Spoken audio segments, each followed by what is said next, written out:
हर बार जब हमारे घर के मुख्य दरवाजे पर दस्तक होती, पापा जोर से चिल्लाते, स्टेल्थ मोड। और फिर हमारे पास सिर्फ 30 सेकंड होते थे पूरे घर की हर लाइट बंद करने के लिए। मैं और मेरा भाई बिजली की तरह अलग अलग कमरों में दौड़ पड़ते। कोई स्विच ऑफ करता, कोई टीवी का प्लग खींचता, कोई पर्दे बंद करता। बाहर से एक आदमी लगातार दरवाजा पीटते हुए चिल्लाता रहता, मुझे पता है तुम अंदर ही हो। जैसे ही पूरा घर अंधेरे में डूब जाता, ना कोई आवाज करनी होती, ना हिलना डुलना, ना खिड़की से झांकना। हम बस चुपचाप बैठे रहते जब तक पापा की उल्लू वाली आवाज नहीं सुनाई देती। वही हमारा संकेत था, खतरा टल गया। कभी 5 मिनट लगते, कभी पूरा 1 घंटा।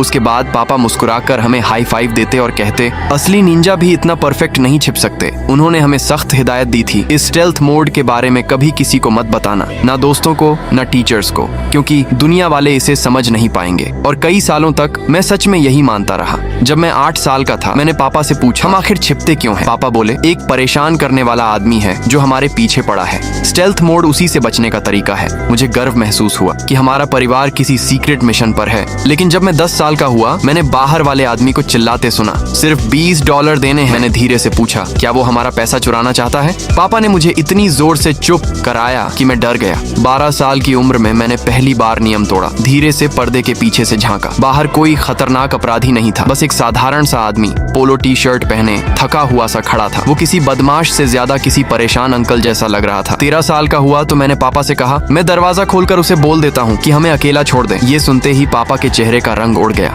उन्होंने घबरा कर कहा, तुम ऐसा बिल्कुल नहीं करोगे। उसी दिन पहली बार स्टेल्थ मोड मुझे खेल नहीं लगा। 15-16 साल की उम्र तक ये सब कम हो गया था। लेकिन जब भी वो आदमी आता, पापा पर्दे के पीछे से झांकते हुए अपराधी जैसे लगते। माँ बस सोफे पर बैठकर सिर हिलाती और धीरे से कुछ बड़बड़ाती रहती। फिर एक दिन मैं 17 साल का था और घर पर अकेला था।